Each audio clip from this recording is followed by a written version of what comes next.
What's up, guys, and welcome to BitCast episode 98. We're getting close for the week of April 17th, 2022. I'm your host, Jake Martin, and on the show this week we have, once again, Landry Smith. Hey, Jake, thanks for having me again. Man, so close to 100. That's a huge milestone. Dude, we're almost there. The little podcast that could. It took us a long time to get there, but it's slow and steady. Doesn't always win the race, but in this case, we're going to say it does. I don't know. I'm trying to think about what I want to do for the 100th episode. You know, should it be 100, like a listicle that is just 100 things we rattle off really quickly, or should it be, maybe 100 minutes long, so it's like an hour and 40 minutes long? You know, we can do a lot of things with that. True. Yeah. I mean, you got to work 100 in there. I feel like you're obligated to work 100 in there in some way. Some special way. In some special way.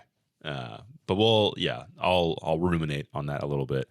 But today, if you guys are tuning in, we are discussing, of course, what we've been playing, because I haven't talked to you, Landry, in a while. Well, we've been talking a little bit, and obviously today's show, we'll get some hints about this. I know what maybe you've been playing, but I have some thoughts that I don't think I've talked about Elden Ring on the podcast, so I'm excited to talk about that, because I think the last one we did was the Oscars. So it's been a minute for me. It's been a long time in the lands between in Elden Ring. So I'm excited to talk about that.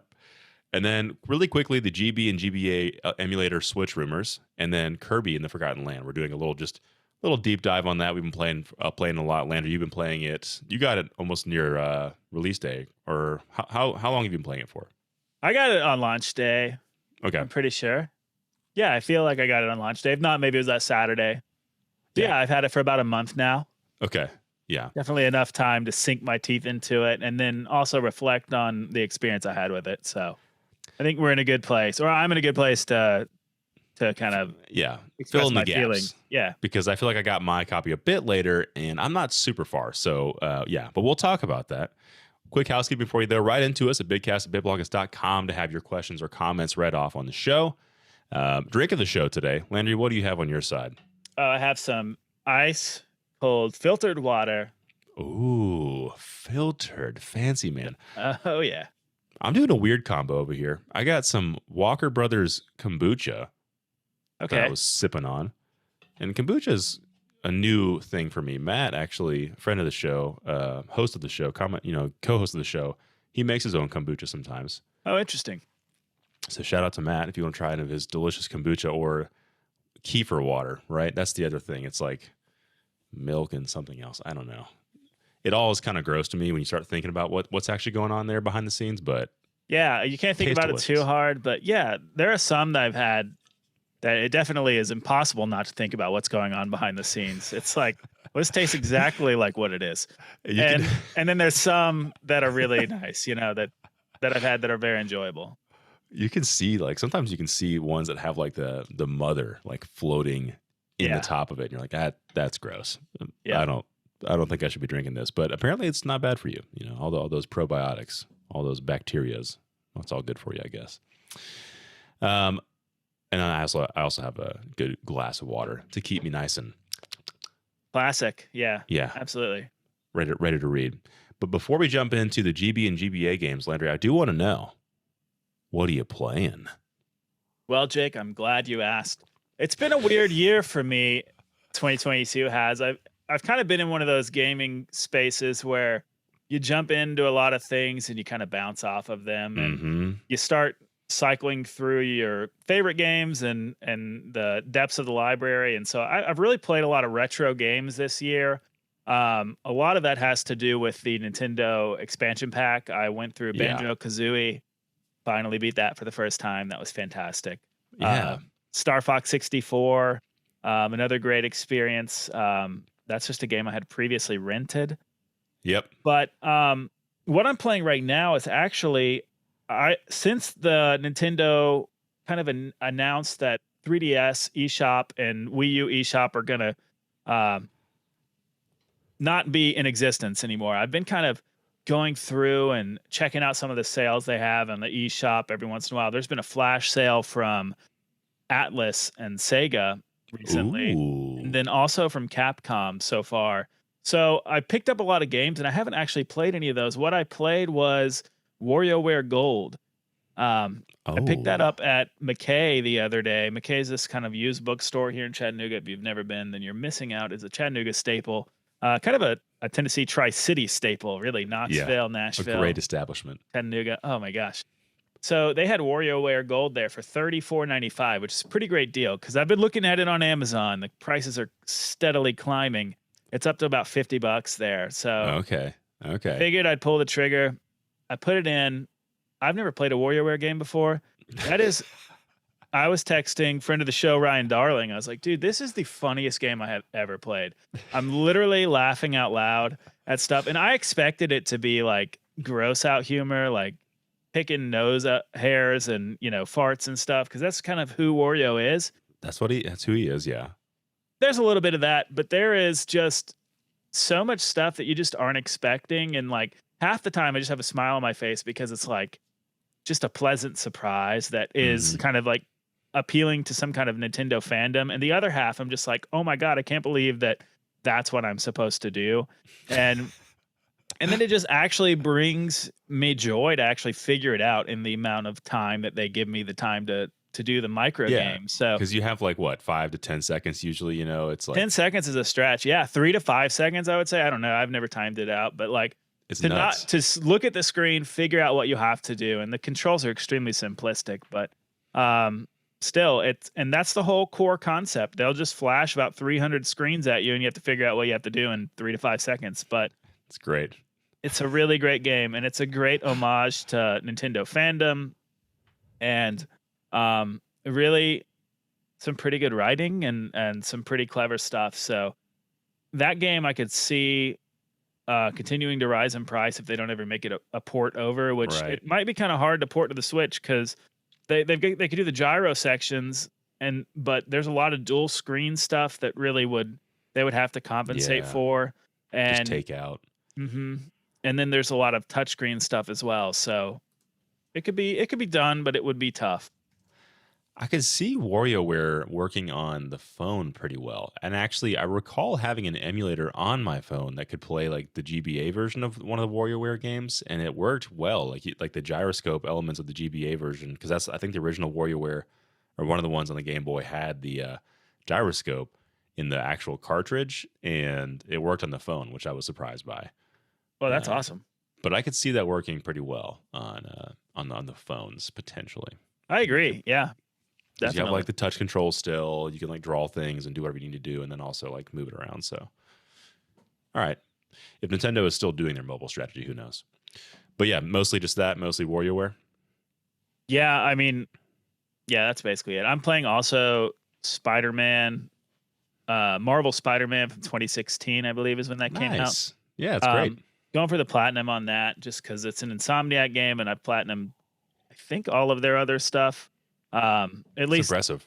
at least all of the Ratchet and Clank games I have, excluding Rift Apart because I still don't have a PS5. Curses. But yeah, that's it's a good game. I really like it. I think I'm not a huge superhero guy, but I grew up loving Spider-Man and Batman. I just got really burnt out on just about everything superheroes for about 5 years. I'm kind of coming out of my superhero hatred shell. I really liked the new Batman movie, and Yeah, the new Batman's great. I have been keeping up with Spider-Man. So Yeah, Yeah, it's- Spider-Man, the films have been great too. Yeah, and I just feel like those two games, the Miles Morales and the 2016 Spider-Man by Insomniac, they're so good. They're just the gameplay and the combat, and that is like just complex enough to where it's challenging, and you can get kind of creative with what you want to do in those games, but it's also approachable. And yeah, like the platinum, like you said, is within reach, even if you.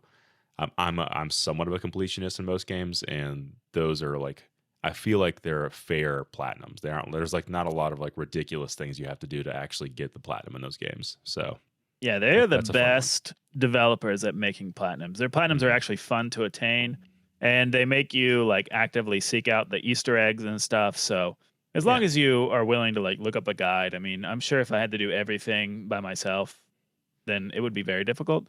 But Yeah. I'm not crazy like that. I don't mind looking up a guide. I usually get a little anal about looking up guides while I'm actually like in the main game campaign. Hmm. It will take me a lot to do that, but once I'm cleaning up all the 100% stuff, that's when I Oh yeah. really tap in. Pull the guide out, man. I'm a big believer in the guides, and we'll just kind of segue to what I've been playing. So yeah, I mean, I mentioned already at the top, I've been playing Kirby, obviously, but then Elden Ring. I mean, I got this game. I don't even know, gosh, how long I've had Elden Ring now at this point, but it feels like I've been playing forever, and I think I've only logged like 40 to 50 hours in the game, but it feels like forever. That's pretty chunky, man. When you're a dad, putting in Yes. 40 to 50 hours of into anything is a Yes. real accomplishment. It feels like a very long time that I've been in the lands between, but it's so good, man. It is the same thing that was appealing about Breath of the Wild when it first came out. You're just given this huge, expansive world to explore, and the benefit here is that it's a grotesque and scary world you're exploring, but it's beautiful. Where Breath of the Wild relied a lot on art direction and their art style to enhance how that game looked. This game really just graphically, for its scale, is very impressive. It's like just the size and how graphically impressive it looks. Those are like two things that just like blow me away. So my I think Miyazaki is. Ooh, I got a little echo there. That was interesting. I didn't hear it. I think Miyazaki, the game director for Dark Souls and Bloodborne, is a complete genius. And I think he's making some of the best video games in the past like decade. I love Dark Souls and Bloodborne. I give both those games a 10 out of Mhm. 10 without question. And I don't even think it's like a strong, solid 10 out of 10. But one of the things I loved about those games was their art direction and Mhm. just like the kind of gothic architecture, especially with Bloodborne and like the rain slick streets and the wet, bloody, disgusting monsters, Disgusting and monsters. kind of Oh, the almost the like Cthulhu kind of yeah. aspect to it as well. Yep. So with Bloodborne, now with Dark Souls, there's a little bit of that, but it's more kind of like it felt like this dark and twisted spin on like a Lord of the Rings medieval fantasy type thing. So Yeah. is Elden Ring more in the vein of a Bloodborne or more in the vein of a Dark Souls? I would say it's closer to Dark Souls, but there are a lot of things that you encounter that remind me more of Bloodborne too. So like overworld, you fight a lot of soldiers and there's dragons and things like that that you encounter. And so like that side I would say is more like the Dark Souls stuff. But then you go into these typical like a traditional dungeon where you're moving through, and there are some creepy things in these dungeons that you have to fight. And then there's also at the very end just disgusting monsters sometimes, or like really creepy monsters that you're fighting, and you're like, okay, like this is Bloodborne. Um, and so yeah, it's just the reward, like the risk reward thing that exists in all of his games just works so well in this setting because in Breath of the Wild you were drawn to points of interest. You're like, oh, what's this really cool tower over here? And sometimes there'd be like a challenge there, but a lot of times it was just like, oh, it's another tower, but also this really cool thing that I found over here that is a shrine or something else, like more of like a puzzle you're unlocking. Whereas this one is like, you see a point of interest, you're like, oh, what is that? And you're like, oh, and you like run away, or you go into the cave and you end up like whatever you find is usually terrifying. And then when you do overcome that terrifying thing that you've encountered, there's usually a great reward for your exploring. So it's a great loop. And obviously I've been using a guide because also like a lot of from software games, they don't tell you a lot about what you're supposed to be doing or where you're supposed to be going, which is a strength, but also in some element, if it's like, hey, I need to know like where like this spell is, or like I want to use like I need a good spell because I'm playing a mage build, and like you could go through a whole dungeon and get something that doesn't even work with your class. Yeah, Uh, I think that there's two ways that Elden Ring and Bloodborne and Dark Souls can work as a game. One of them is if you're playing the game alongside about 10 people, like people in the games industry do is when they're reviewing it, and you can Yes. share your experiences with other people and see what they've done and kind of learn Hmm. from them and learn from those stories. And the second way is playing with a guide. I think where people get so burn off and fall off on these games really fast is when they hear how great they are and they go into them and they try and play it by themselves and tackle it by themselves. And these games are really not made to be that. They're made to be social experiences. Hmm. So if you don't have that, then you really do need to seek out a guide. And it doesn't ruin anything at all. It's just because there's so much lore and there's so many things you can kind of pick apart. And even I played Dark Souls and Bloodborne through with a guide, but I still found so many different things on my own that Oh yeah. like there were so many moments of discovery and moments of holy shit, I can't believe I just took that guy down in that way. It was incredible. And I mean, Yes. it's a truly fantastic game.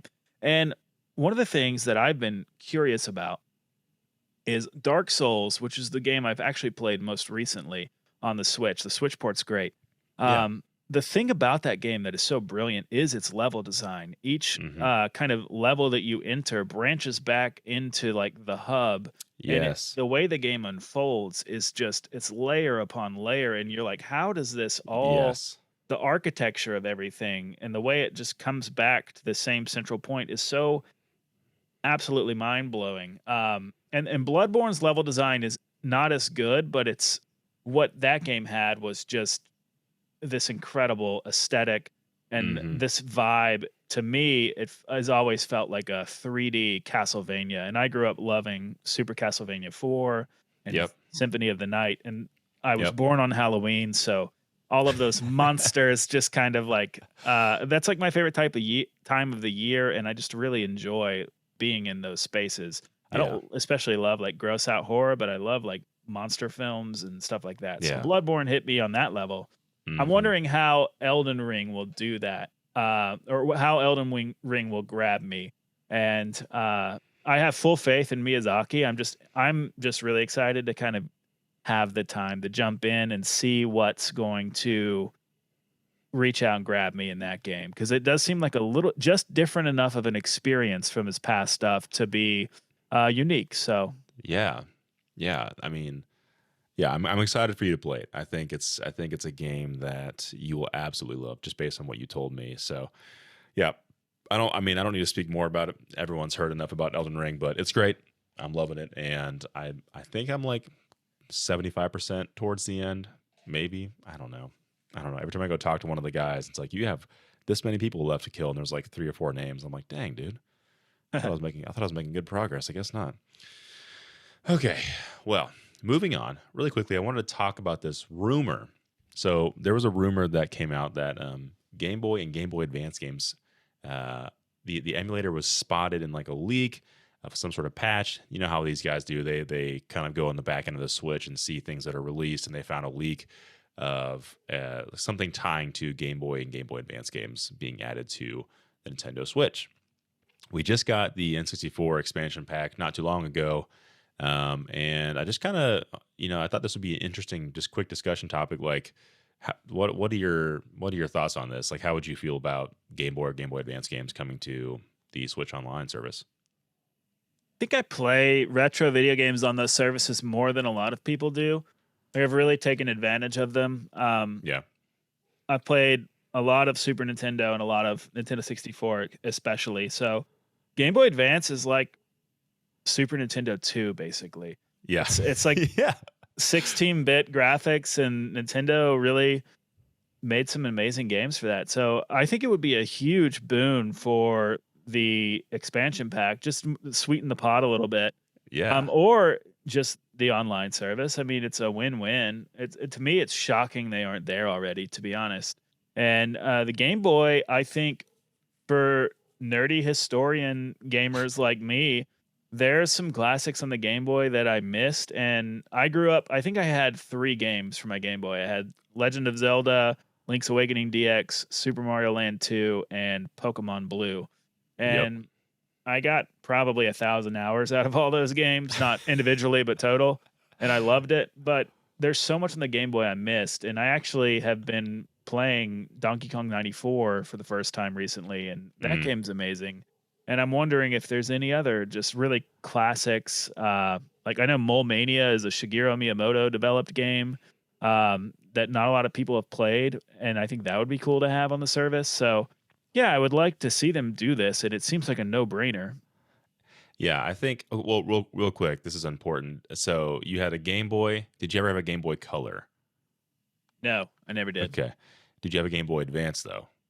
Yes. Yeah. Was it the original? Trap, whatever you would call that, like Yeah, hexagonal. I bought the beefy boy. I got it like the Arctic blue.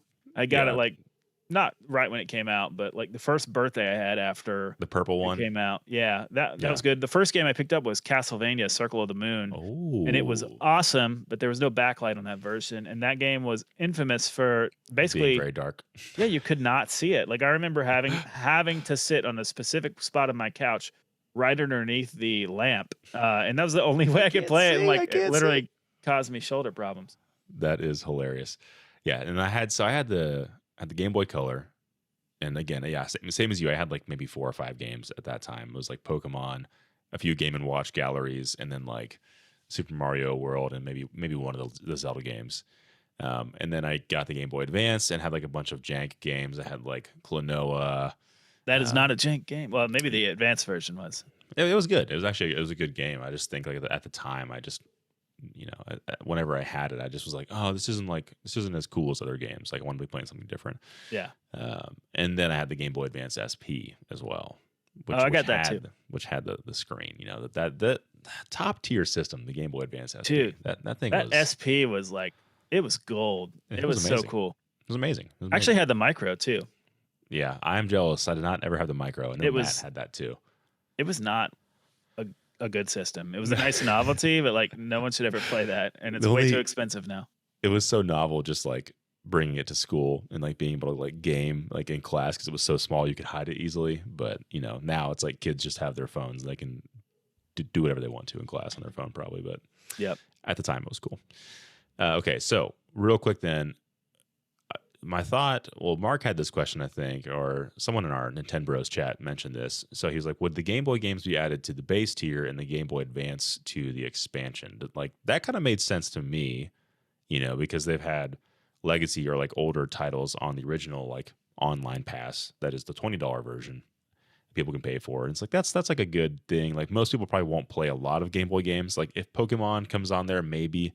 But I doubt there'll be a lot of people playing those games. But Game Boy Advance, there is I think more of a demand for those titles because again, it is like the SNES 2, and they had some amazing games that came out in the Game Boy Advance. And I think that would be a good one to bring to the expansion to kind of like again incentivize folks to up a little bit and spend $40 more a year instead of just the 20 or 30, whatever it is.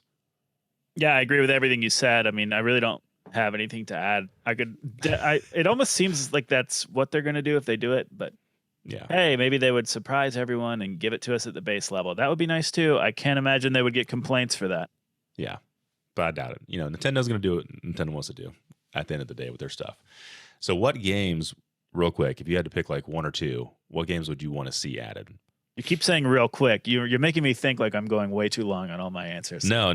Well, I'm trying to make sure we can jump to Kirby and the Forgotten Lands. I don't want to keep us too long on the GB because this was supposed to be a quick segment to talk about, and I don't want to talk too long on it. I'll give you 3 games that I'm excited for them to hopefully have on there.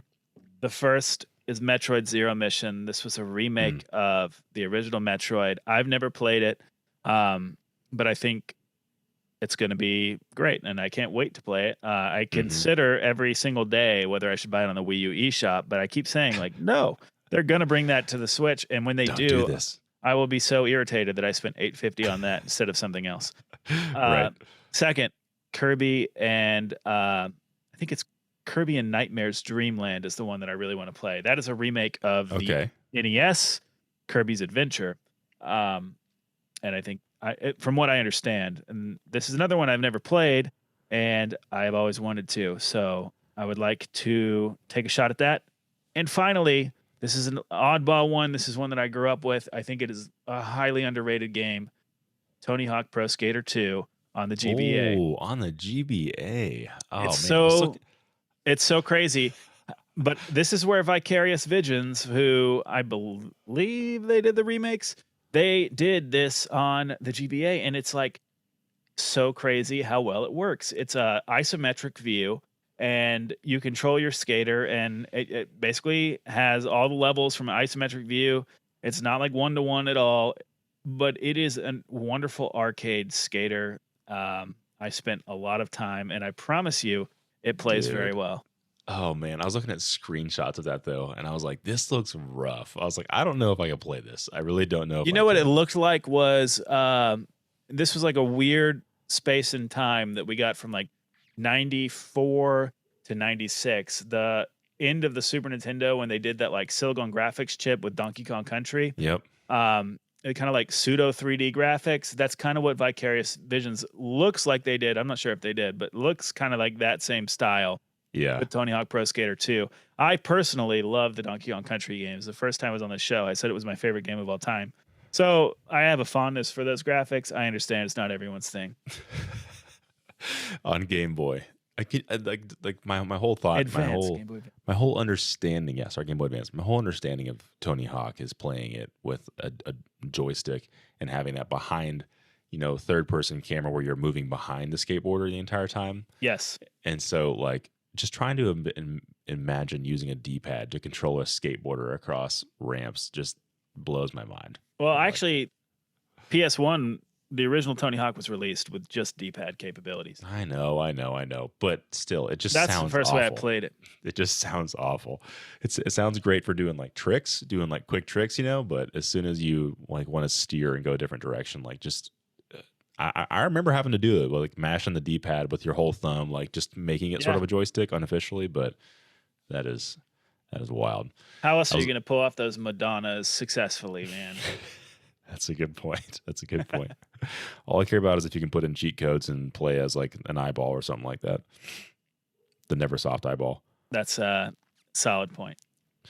For me, it'd be like we're getting the Advance Wars remake, but I think I like that art style from the original, so I'd love to play that one. I never really played Minish Cap. I think I would enjoy just going back and just seeing what that game was trying to do. I would like to play that again as well. You said Metroid Zero Mission, and I'd like to try Metroid Fusion because I haven't played that one either. So I'm just like, yeah, I'd like to, like a few of the big titles that like were popular, and then there was one other one that I was trying to. Oh yeah, I love Paper Mario, and Mario and Luigi Superstar Saga is a great game. It's in the same vein as Paper Mario, just on the GBA, and I think more creative or like more interesting characters were written into those games. Those games were hilarious. I played that one on the Game Boy Advance and still have fond memories of it. I don't know that I'd ever play that one again, just because again it's a 40-hour experience. But yeah, it's a lengthy RPG. It was genuinely funny. Oh, it was great. I remember riding in the car, and at the time I think we were like fishing. I was fishing with my dad somewhere. I'm fishing with in quotes. He was fishing, and I had my Game Boy up underneath like the little like cubby that's like in the boat, and I was just playing Mario and Luigi Superstar Saga on my Game Boy Advance. That's awesome. I love it. Great memories.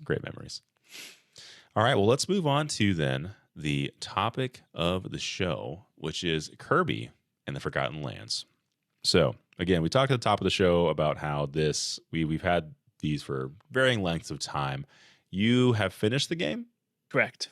Okay. Have you 100%ed the game? No, but I'm well on the way. Okay.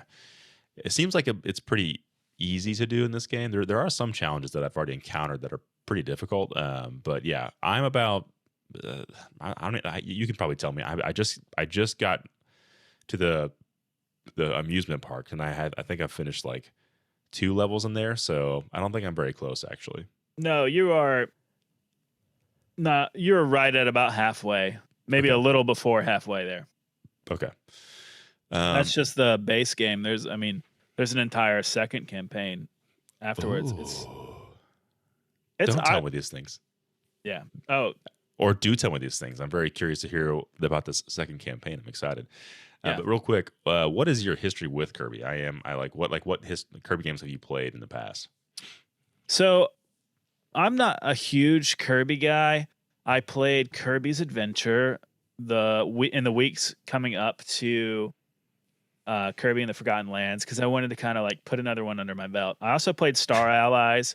I thought that game was a complete letdown. It was I Yeah. can't even believe that they released it, to be honest. It was just a bad idea for a game.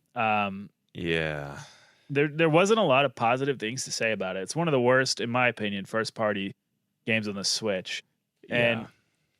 And then I played Kirby's Canvas Curse on the DS. I loved that Which was game. great. Which was hmm great. Great music. Great concept. And I've also played Kirby Superstar, Okay. um, which I consider to be the most overrated Super Nintendo game, personally. So yeah, I'm kind of like you. I've never been a huge Kirby person. I didn't even know about Kirby until Super Smash Bros. Came out on 64. I was like, who is this pink guy that can absorb powers? And then I played the Kirby 64 and the Crystal Shards on 64. I loved that game. And then after that, I really didn't play a lot. I didn't play a lot of Kirby games. I played Canvas Curse. I played the one that came out on. Wait, is the one that came out on Wii also Canvas Curse, or is that a different version? Wii U has a Rainbow's Curse. Rainbow's Curse, yeah, It's a yeah. There was sequel. it was like a sequel to that one. So I played those two, and then that really was it. I had Star Allies, and yeah, same as you. I was disappointed. I think like as a kid playing that game, it probably would have been fine. But again, that's been the complaint with a lot of Kirby games is they are very easy. Most of them are very easy. And so that one, yeah, Star Allies was just like a joke. Like you just blast it through half the level with your star powers, and it wasn't much of a game. But yeah, we're here now. We're playing Kirby and the Forgotten Lands, and what are your overall thoughts of the game? I think that far and away, it's the best Kirby experience I've ever played. And Oh, just Kirby in 3D space makes a lot more sense than he does in 2D space. Um, in my opinion, just yeah, because of his mechanics of kind of floating and jumping, and they did something in this game that really negates his way that in a lot of the 2D games you could just cheese through the levels, which was float above typic- them. Yeah, typically, yeah, you could just float above them, but it was really slow and boring. In this one, you can only jump as high as you can jump. That's as high as you can float, and then you can just kind of float across. So yeah. um, it's much less of a cheat code in 3D space. The way that they've kind of hmm uh, given it to you there, and you know this game has as much Nintendo charm as any other first party title. I think that's Yes, what really sticks out to me. yes. It's every single thing on the screen is cute or adorable or funny or Creative, yeah, inventive. it's just a fun game to look at, and it's a fun Yes, game to play, and really makes me feel like I'm playing one of the top tier Nintendo titles on the system. yes. Okay. I'm kind of right there with you. Only with what little I've played, the half that I've played so far. Even with the first few levels, I was just like, this is really creative. Like there's just these small things that they did. Like it's that classic Nintendo attention to detail. When they want to put it in, it really is impressive. So there's like little pebbles on the road that like as Kirby's running by, if he kicks one, you can see the rock bounce away, or you like you'll notice like enemies placed in certain places that make sense. Like there's like a bomb. I forget. I think Jack Bomb guy. The guys that like throw the bombs that look like they're Yeah, like elves. They're all placed in places like where their bombs can roll more intentionally. Like everything in this game just seems like it was intentionally designed. The level design is like top tier. It's just really creative and inventive, and especially like I just got to the amusement park area, and there's so much you can do there, but every single level is catered to a certain type of power or type of like gameplay.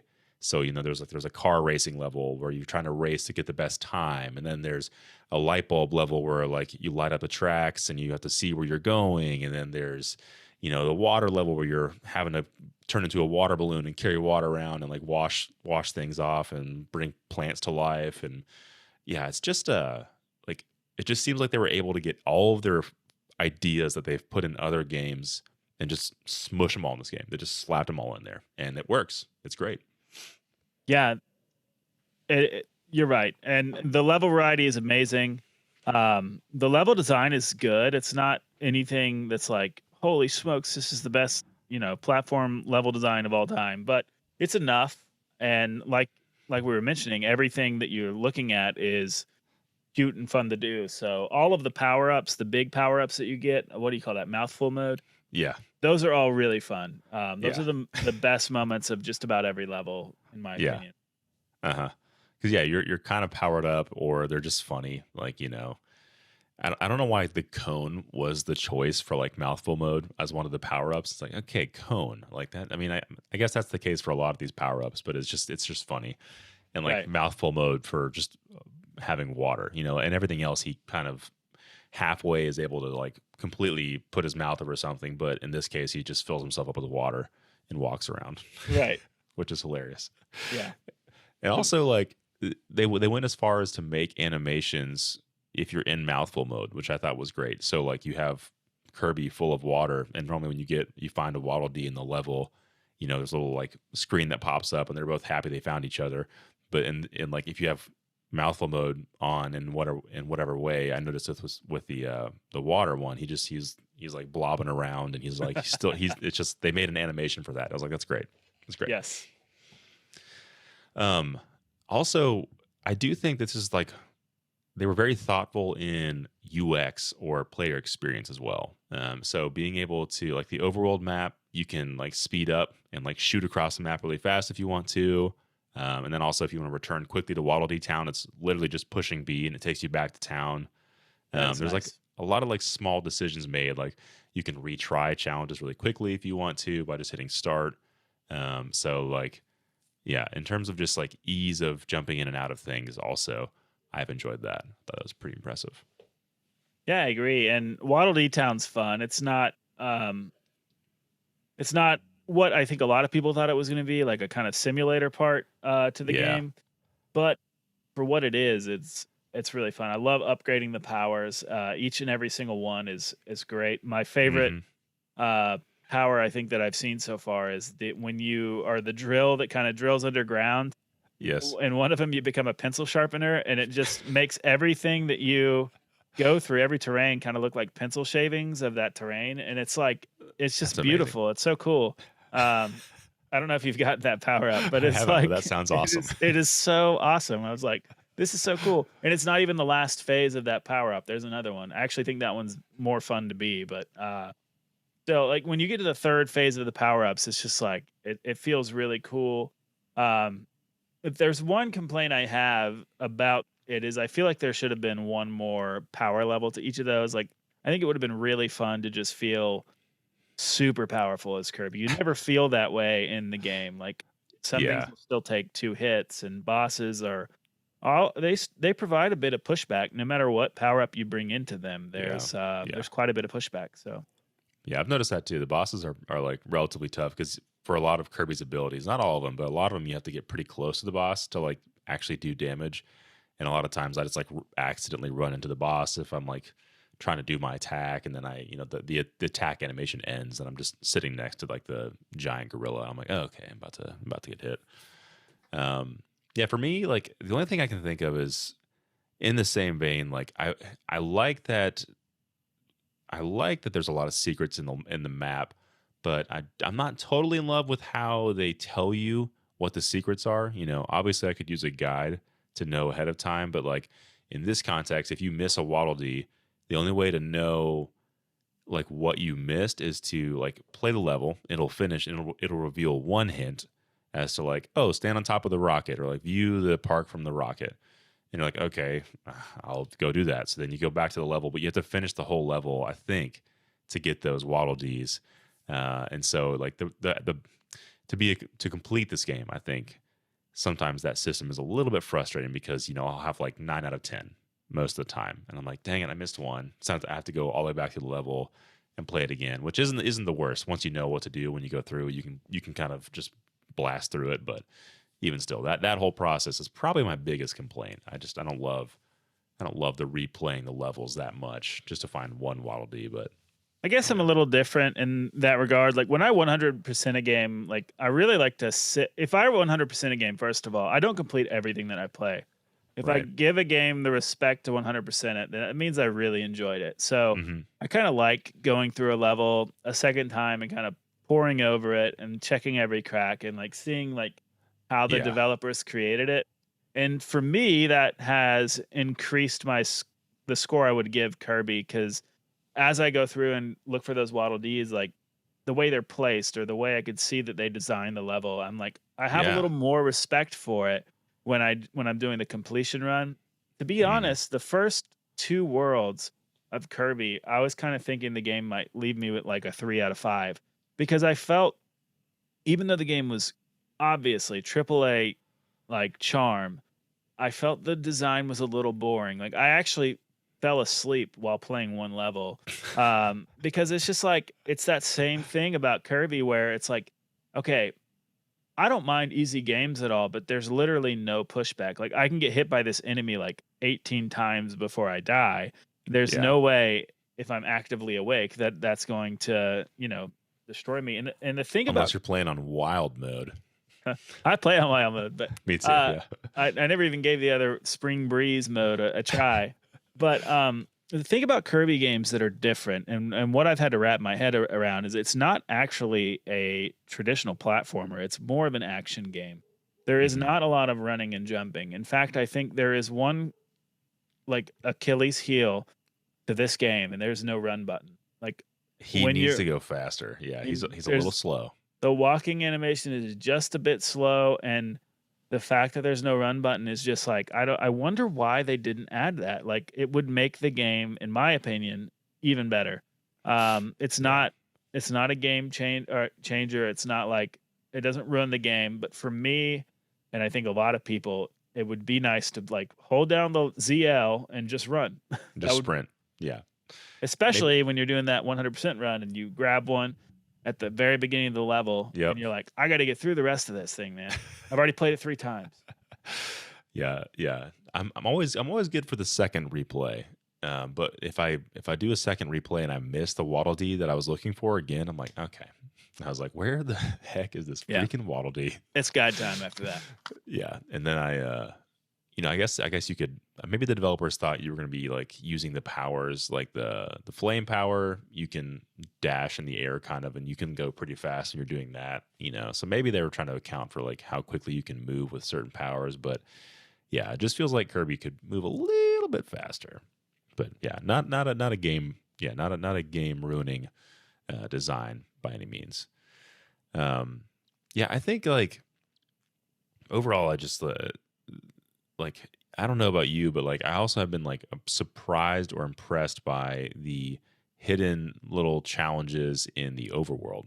I didn't realize this until recently because I was just like, I think I put the game down to go do something and I came back and I was like hovering over something that just said like interact or something like that. And I was like, I pushed A and I was like, oh, there was like a little hidden challenge right here. So then I was like, oh, I'm going to go back across the entire map and see where I missed these things. And I found like 10 more hidden challenges that I didn't even know were out there. I was like, oh, that's great. That's a cool little design element too. Like they just stuck these in there and new players would eventually find them. I was like, that's so cool. Yeah, definitely. That has been fun. And And some of them are hard. I don't know if you like have struggled. dude, Some of them like to get underneath they're like, I can beat them, but I want to get underneath those like the time slot that they like say like the challenge time or whatever. I keep And hearing everyone saying like, yeah, 100% of the game's pretty easy still, but to me, it's not. Like, I'm a pretty decent gamer. I 100% I'm a a lot of pretty things. good gamer. I mean, I'm not bad, at least. And there's been some things that I've had to try 5 times to accomplish, and Yeah. to me, that's not an easy game. That's okay. There's pushback here, and but it's all one of those things where it's like, okay, I can't cheese my way through this boss like I have the rest of the game. I have to Hmm. actively look at the patterns and figure it Hmm. out. Yep. There's been one part is in the post game where I've actually had to do that, and it's like that's not something I was expecting with this game, to be honest. And uh, the one complaint I maybe have is that the game hadn't taught me to do that so far. Yeah. It's literally been like, here you go, you can do whatever you want. You're gonna be fine. There's a lot of leeway, Yeah. but there is that wall that I hit in the post game. So Yeah. I'm excited about the post game stuff. Just to see where that goes. Speaking of going though, where like so we've seen Kirby evolve from like a 2D side scroller to a, a ball that just runs along lines to whatever the heck Star Allies was to now this like isometric or top down like Mario 3D World style action game. Uh, like like where does Kirby go from here, or like would you rather see them continue this trajectory? I guess is like my next question. I mean, 100%. They need to stick to the 3D format. If they do another 2D game, I mean, I'm sure it will sell pretty well. But I'll be interested to see. Like, I could see this game selling, 5 million plus copies. Their 2D outings are good for about 1 million each, and that's it. So Yeah. I think they can't cost a ton to develop those, and they can crank them out, I'm sure, pretty fast. But my only thing is, like, how many ideas have they not could they possibly have in the 2D space? They've had so many 2D Kirby games, and to be honest, a lot of them are forgettable.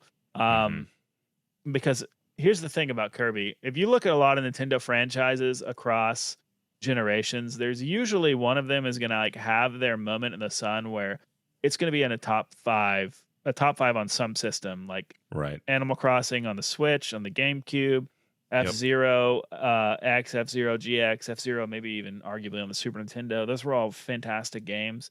And these are like kind of their B tier, C tier titles, right? I don't know of a Kirby game that maybe is top 5 on anything, except for maybe Kirby's Adventure on the NES. That game is freaking sick. That game is sick, dude. Dude, it's so good. It's literally better than Star Allies in 2022 if you play it. It's yeah, I believe it. Yeah.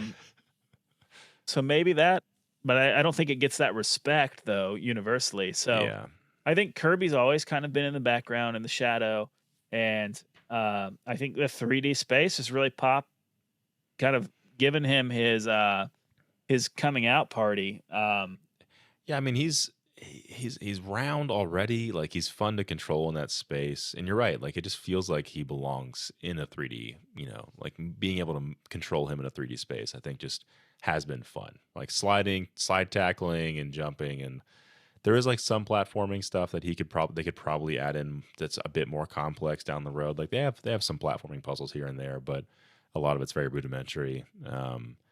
For me, I think what you're saying, like the 3D space is a great place for him to be, but also I think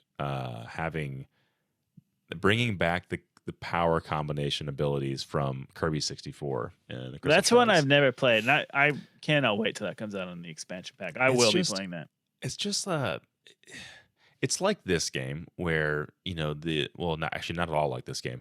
What was exciting about that game was the potential of powers and learning what certain combinations resulted in. So it was just like, okay, I have the spike power and I have the fire power, and that gives me like flame swords or something like that, or I have lightning bolt and spike, and I have like a huge lightning, spike that pops up in my head, and I can do attacks that way. There was just so much experimentation that was fun with that, and finding your favorite combination of powers, and then in each level you could only like 100% that game if you had certain powers at the certain right time. So you had to make sure you sucked up an enemy earlier in the stage and brought it with you further down in the road, and combined 2 powers to then be able to unlock this multicolored block that was like green and black or something like that.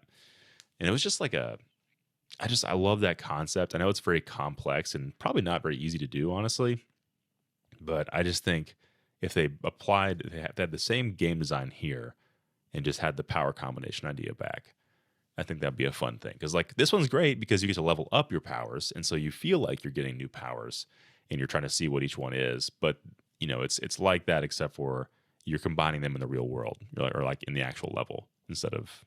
Yeah, the thing about the 3D Kirby concept is they really, as wonderful as Forgotten Lands is, there's a lot of room for improvement.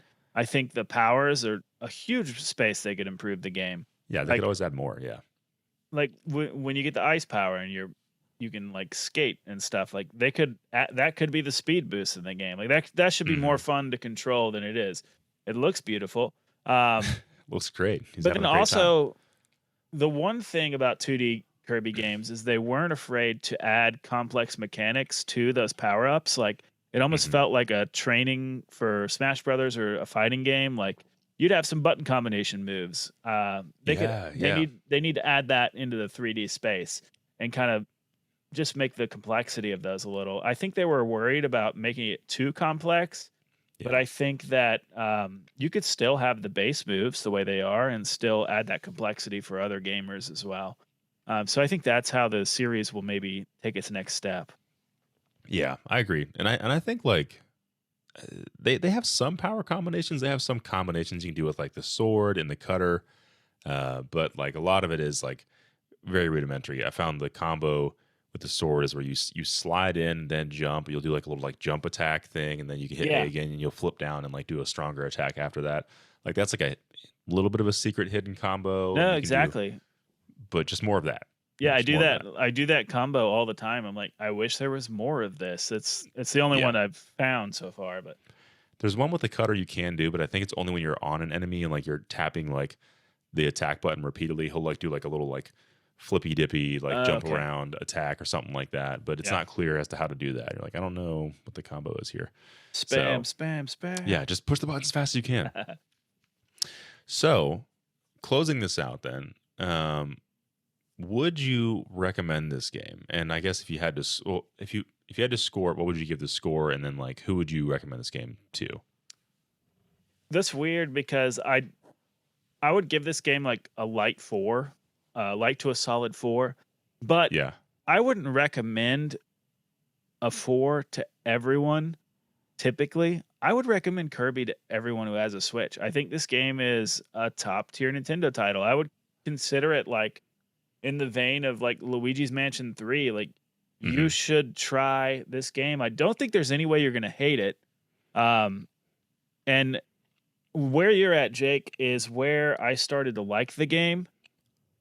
By the end of the main campaign, I really thought I was like, this is a lot better than I thought it was. The post games where I really started, I was like, this game is good. Like it's a really This is great. Yeah. yeah. I didn't want to say great, but like it is pretty great. Yeah. It's right up against that. So When um, you say 4, you mean 4 out of 5. correct, yeah. Okay. Just clarifying, not a 4 out of 10, 4 out of 5. I would give it an 8 out of 10, a 4 out of 5. Yeah. Um, That's math. That's ratios. oh yeah. Oh yeah. What Yeah. about you? What are you thinking? I mean, I know you're halfway through the game, but Yeah. I'm right, you've seen its charms. I'm right there with you. Like I think people that were listening in the beginning of our discussion of this they already probably realized that we like the game a lot. I'm right there with you. Like 4 out of 5, 8 out of 10. It's a great game. There's some things that I do wish it could do more of, but overall, it has so much charm, and it's impressed me. And the fact that you've made it to the end game, and it only improved your impression, uh, makes me excited to finish it up. And yeah, like anyone that has a Switch, I agree. I don't think there are some Nintendo games that come out that I wouldn't recommend. Like if you were wanting to pick up Arms, I'd be like, maybe don't pick up Arms. Yeah. It's if you want to just see a weird idea they tried, you can go for it. But overall, I don't know if I would recommend that one to you. Or even like Fire Emblem Three Houses. Like I think that's probably a probably a better game than Kirby, but I wouldn't recommend it to everyone. No. It's a niche game. Kirby is a game that I think appeals to a lot of people. I've Hmm. heard a lot of people saying that they play a lot of Elden Ring, but then they'll play a little bit of Kirby to like kind of wash that darkness off of them before De-stress. like yeah, Yeah, exactly. that's literally what I'm doing right now. Like play some Elden Ring and then go play some Kirby and just be like, oh, this is nice. This is fun. I'm having a great time. I'm not getting mauled by a giant bear in a forest. It's the best. Yeah. Well, cool. So yeah, there you have it, guys. Our official takes on Kirby and the Forgotten Lands. Check it out if you want to. Obviously, look up some gameplay to see if it's something that you would be interested in. And I failed to mention this, but there is a co-op mode. I haven't tried the co-op. You can play as I forget his name. Waddle Dee or It's not Waddle Dee. Bandana D. Yeah, Bandana D with the spear. You can't absorb powers and do cool stuff like Kirby can, but if you are wanting to play with somebody, it does have that option. So definitely check that out. And I also, yeah, I just think it appeals to most everyone, families, especially with kids. you can just give them that second controller, have them play as Bandana D, and you can make it through the campaign relatively easily. So Maybe one day our kids will actually enjoy video games. Who knows? Who Ours knows? are a little too young for that, but Maybe they'll hate video games, and that'll be so strange. Liz was like, "What if Sawyer hates sports and video games? What are you gonna do?" And I was like, "I guess I don't know. I don't know what we're gonna talk about." like, hopefully he likes books. I mean, I like books a lot. You can always find something, you know. And if it worst comes worst, you invest in one of his hobbies. Okay, you're really into I don't even know. I don't even know what kids are into these days. You know. Yeah. Roblox. Yeah. Went to the same spot. Nice. Yes. Alrighty. Well, unfortunately, all that is the end of the podcast. Landry, thank you so much for being on, man. I appreciate you and your time. Thanks for having me, man. Yeah, it's been a lot of fun. And remember to, well, actually, before I jump into the just following stuff, Landry, you've been working on some pieces. Is there anything you want to tell the audiences about what you've been working on or stuff you may have coming down the funnel? Yeah, I'm writing this article about The Last of Us Part 2 and Part 1, I guess, and kind of its comparison to Genesis and how we, in Western culture, kind of always look for heroes in stories, even when they're not necessarily there. And yeah, it's been really fun. I've learned a lot as I've been writing it. It's been a beast, though, so hopefully I can have that done in a couple weeks. I wrote a lot of it over spring break. I'm a teacher, and we had spring break last week. But nice. Trying to find the time to write during a normal week is tough, and that one has required more brain power than most of my writing does. So it's a little exhausting. Just do what I do. Just write listicles that don't require a lot of thought. You're like, oh yeah, these are all games that I like. I love that. I love making lists. I make lists all the time about just about everything. It's very fun. Awesome. Yeah, well, yeah, I'm looking forward to that. I've read the initial rough draft, and I loved what I was able to peek at and get an inside scoop look at. So I'm looking forward to that one. So those that are listening, be sure to check that out when it does come out. At where can they find it at? Well, I've got I don't know. I'm trying to figure that out.